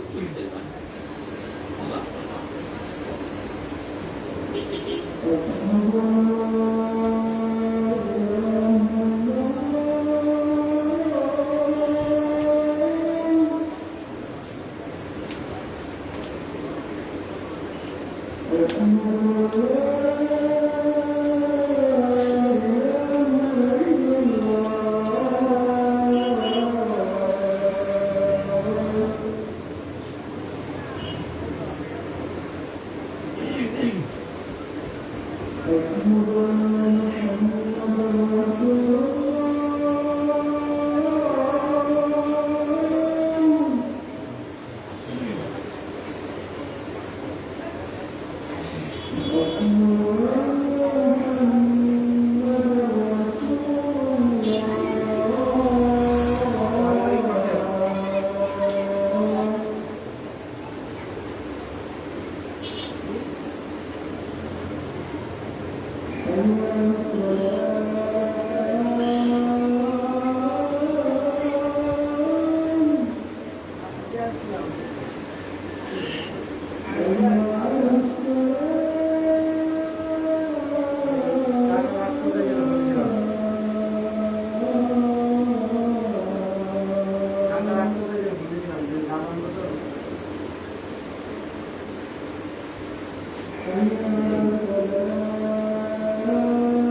আলহামদুলিল্লাহ, আমরা আবার পুনরায় ফিরে আসলাম আলোচনায়। আমাদের আজকের আলোচনার বিষয় ছিল অমুসলিমদের প্রতি সদাচরণ, অমুসলিমদের প্রতি আমাদের করণীয়। আমরা এই আলোচনায় কোরআন এবং হাদিস থেকে আমরা বিভিন্ন উপমা নির্দেশনা উপস্থাপন করেছি যে মুসলমান এমন একটি জাতি, যে জাতি সকল শ্রেণীর মানুষের প্রতি মায়া, মমতা, ভালোবাসা প্রতিষ্ঠিত করেছে। এমনকি চতুষ্প জন্তু, এমনকি পোকামাকড়কে শুরু করে নিয়ে সকল প্রাণের উপরও তারা তাদের ভালোবাসা, মমতা, মহব্বত প্রতিষ্ঠিত করেছে। এবং এই বিষয়ে অনেক আমরা দলিল আদিল্লা পেশ করেছি। উল্লেখযোগ্য বিষয় হলো যে আল্লাহ নবী সাল্লাল্লাহু আলাইহি সাল্লামের একজন ইহুদি গোলাম ছিল। সে যখন অসুস্থ হয়ে পড়ে, নবী সাল্লাল্লাহু আলাইহি সাল্লাম নিজেই তার সেবা যত্ন করার জন্য চলে গিয়েছিলেন। আল্লাহু আকবার। আরেকটি দৃষ্টান্ত হলো ইহুদি প্রতিবেশী, তার হকও নবী সাল্লাল্লাহু আলাইহি সাল্লাম এবং সাহাবায়ে-কেরাম পালন করছেন। আব্দুল্লাহ ইবনে আমর ওয়া আস রাদিয়াল্লাহু তাআলা আনহু এর ঘটনা আমরা বর্ণনা করেছি যে তিনি যখন কোনো ছাগল জবাই করতেন, তখন তার গোশত ইহুদিদেরকে সর্বপ্রথম দিতেন প্রতিবেশী। এছাড়া আমরা অনেক উদাহরণ পেশ করেছি যে অমুসলিম যদি বাবা মা হয়ে যায় বা অমুসলিম যদি বাবা মা থাকে, তাহলেও তার সাথে ভালো আচরণ, ভালো ব্যবহার করতে হবে। এছাড়া পাড়া প্রতিবেশী, আত্মীয় স্বজন যেই হোক না কেন, সে যে ধর্মেরই হোক না কেন, তার সঙ্গে ভালোবাসা, মহব্বত সদাচরণ করতে হবে। হতে পারে এই সদাচরণের মাধ্যমে তার মনে ইসলাম গ্রহণের উৎসাহ জেগে উঠতে পারে। তবে সর্বশেষ একটি বিষয় আমাদের খেয়াল করতে, সেটি হলো কোন মুসলিমকে বন্ধু হিসেবে গ্রহণ করা যাবে না। আল্লাহ পাক নিষেধ করে দিয়েছেন, ইয়া আইয়ুহাল্লাযীনা আমানু লা তাত্তাখিযুল কাফিরিনা আউলিয়া। ওহে ঈমানদাররা, তোমরা কোনো কাফেরকে বন্ধু হিসেবে গ্রহণ করো না। আরেক আয়াতে আল্লাহ রাব্বুল আলামিন বলেছেন, ইয়া আইয়ুহাল্লাযীনা আমানু লা তাত্তাখিযুল ইয়াহুদা ওয়ান নাসারা আউলিয়া। তোমরা ইহুদি এবং খ্রিস্টানকে বন্ধু হিসেবে গ্রহণ করো না। সুতরাং আমরা তাদেরকে বন্ধু হিসেবে গ্রহণ করব না, কিন্তু পার্থিব জীবনে চলাফেরা, ওঠা বসা, লেনদেন এবং পারস্পরিক যে সম্পর্ক, সেটি বজায় রাখার জন্য তাদের সঙ্গে আমরা ভালো আচরণ করব। যদি হিন্দু আমার প্রতিবেশী হয়ে থাকে, অবশ্যই তার পাশে দাঁড়াবো। সে যদি কোনো বিষয়ে বিপদ আপদে পড়ে, তার পাশে আমরা দাঁড়াবো। এই নিয়তে যে আমি তাকে যে সাহায্য করছি আল্লাহ সন্তুষ্টির জন্য, আল্লাহ যেন তার হৃদয়ে ইসলাম কবুল ইসলাহা দিয়ে দেয়। আল্লাহ পাক আমাদের তৌফিক দান করুন। বীর ভাইয়ের আমার, দেখুন আপনারা এখানে নতুন হয়তো কেউ এসেছেন কি যাই না, আমি নতুন, তো আমি এটি দেখে খুবই খুশি হয়েছি। তো আপনারা সকলেই সময় দিবে, সপ্তাহে একদিন দাস নাকি, সপ্তাহে একটা দিন শুক্রবারে আপনারা যে যেখানে থাকুন না কেন, বন্ধুদেরকে নিয়ে আসবেন। দেখুন আমরা অনেক এই যে আজকে যে বিষয়গুলো জান না, হয়তো বা অনেকে এই বিষয়গুলো অনেকে শোনেন না। বিভিন্ন সাহেব মাসায়করা আসে, বন্ধু বান্ধব দেখে নিয়ে আসবেন। আর একটা প্রতিষ্ঠান চালাতে গেলে কিছু অর্থের প্রয়োজন হয়। আমরা অনেক অর্থ ব্যয় করি বিভিন্ন কাজে, অনর্থ যেগুলোতে কোনো নেকি নেই, যদি এই ধরনের ইলমি বিষয়ে যদি আমরা কিছু ব্যয় করি, ভাইয়ের আমার, আপনার আশ্চর্য হয়েছে যে এক বন্ধু আমাকে কল করে বলছে এবং আমাকে মেসেজ দিয়েছে যে এক মহিলা বিবাহ হয়েছে, সে 3 বা 4 লক্ষ টাকা হয়তো মহারণা পেয়েছে, বা কত পেয়েছে আল্লাহ আলাম। সে তার মহারণাতে 1 লক্ষ টাকা দান করে দিচ্ছে। তার মহিলাটি কতটুকু ইমানি বলে বলি। হ্যাঁ, তো যাই হোক, আমরা অনেকেই এই কর্মসংস্থানে ব্যস্ত, কারণ প্রত্যেকের পেট আছে, ফ্যামিলি আছে, হ্যাঁ, সবগুলি দুনিয়ার সবচেয়ে বড় ফেতনা। এই ফেতনাগুলি একটা আমার আপনার উপকারে আসবে না, বরং আমার এবং আপনার ক্ষতি করবে।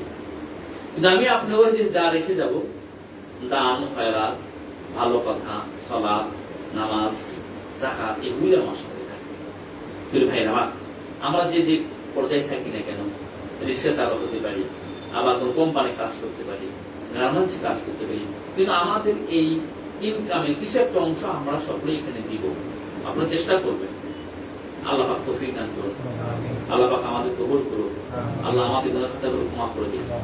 যারা এই পাঠাগারের সাথে সম্পৃক্ত, আল্লাহ পাক তাদেরকেও কবুল করুন।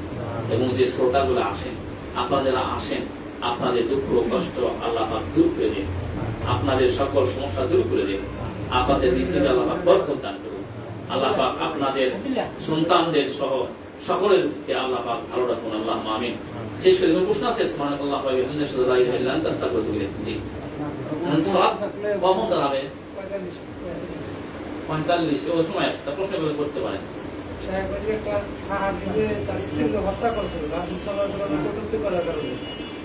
আমরা অনেক সময় বিভিন্ন লোকজন হিন্দু মুসলমানের মধ্যে আওয়ারে কিবা রাসূল সাল্লাল্লাহু আলাইহি ওয়াসাল্লাম কটূক্তি গালাগালি করে, অজ্ঞতাবশত কিবা জানা শুনে, ওই ক্ষেত্রে আমাদের কি করণীয়? ভাইরা আমার রেওয়ায়েত এসেছে যে ওই ব্যক্তিটি তার দাসীকে হত্যা করেছে।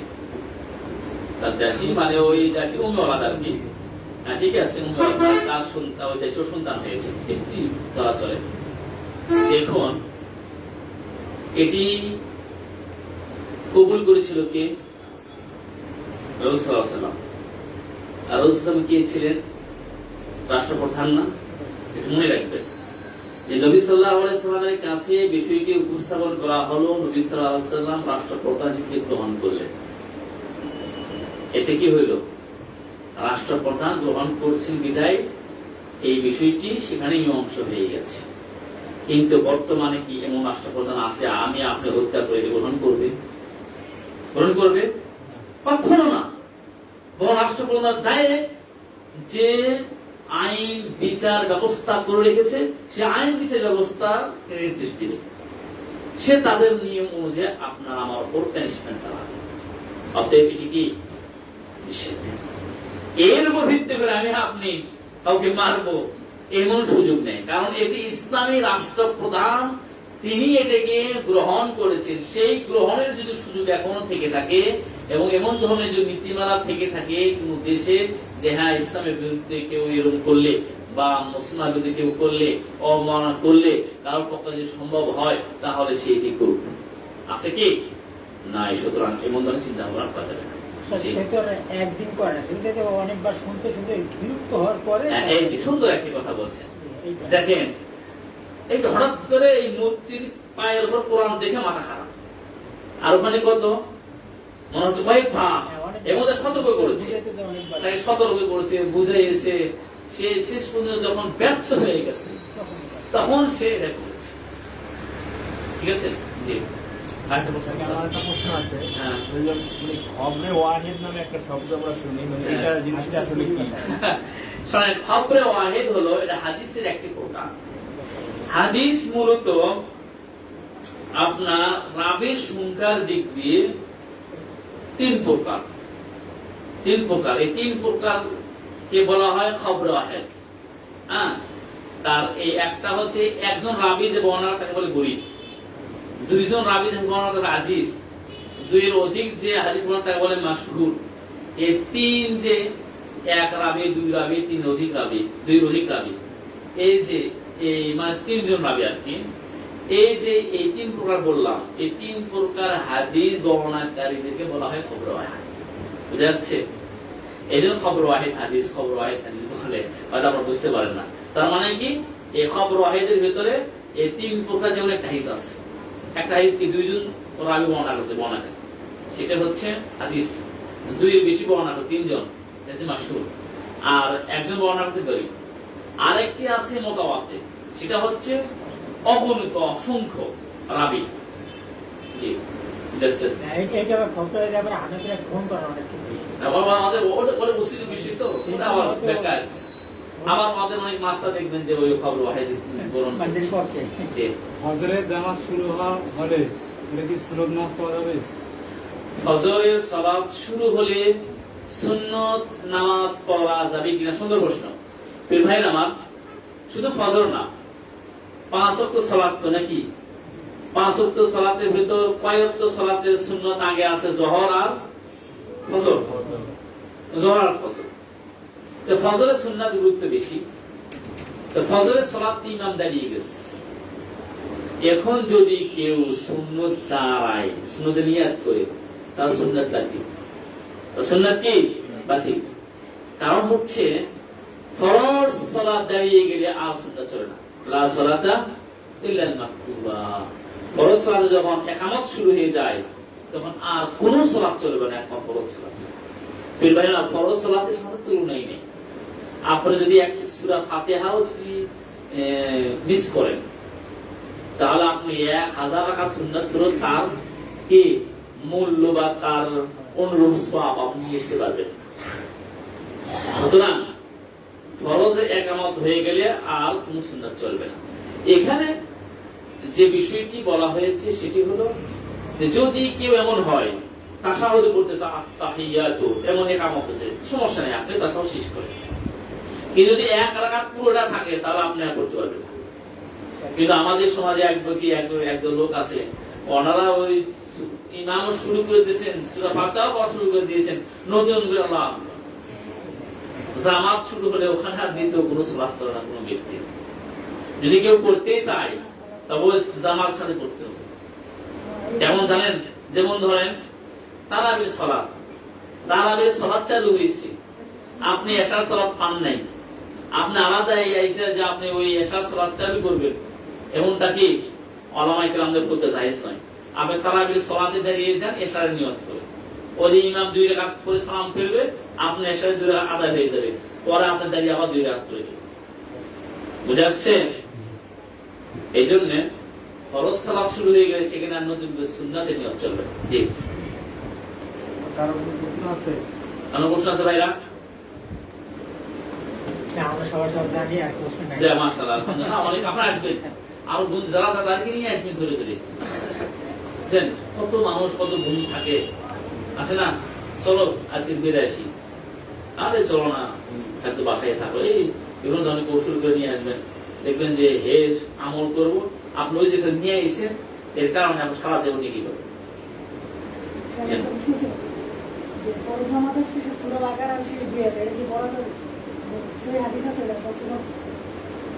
ফরজ সালাতের পরে শেষ 2 আয়াত পড়ার কথা রাতের ব্যাপারে হাদিস এসেছে, রাতে যে ব্যক্তি রাতে তেলাওয়াত করবে আল্লাহ পাক তার সন্তুষ্ট হয়ে যাবে। জি, আর কোরআন তেলাওয়াতের নিয়তে সমস্যা নেই, যে কোনো সময়, টয়লেট সময় রাখবে, টয়লেট ছাড়া যে কোনো জায়গায় যে কোনো সময় কোরআনের যে কোনো আয়াত, যে কোনো সূরা আপনি তেলাওয়াত করবেন, নেকি হবে ইনশাআল্লাহ। না, নির্দিষ্ট করে নেবেন না, আপনি এমন ভাবে করবেন না যে আমি এই সমস্ত এটাই করবো না, ঠিক আছে? যেমন সূরা কাহাফ শুক্রবার নির্দিষ্ট আসলে শুক্রবারে করে, যে কুল আল্লাহ কুল ফালাক কুল নাস, এই যে প্রতিটি সালাম ফরজ সালামের পর নির্দেশ করেন, ঠিক আছে? যেমন সূরা বাকারা শেষ 2 আয়াত রাতে পড়ার কথা সে রাতে নির্দেশ করেন। আর পূর্ণাঙ্গ সূরা যে কোনো মন চায় যে কোনো সময় পড়বেন, কিন্তু ওই সময়কে এটার জন্য নির্দিষ্ট করবেন। জি, শেষ করে নাকি সুবহানাল্লাহি ওয়া বিহামদিহি, লা ইলাহা ইল্লা আনতা, আস্তাগফিরুকা ওয়া আতুবু ইলাইক।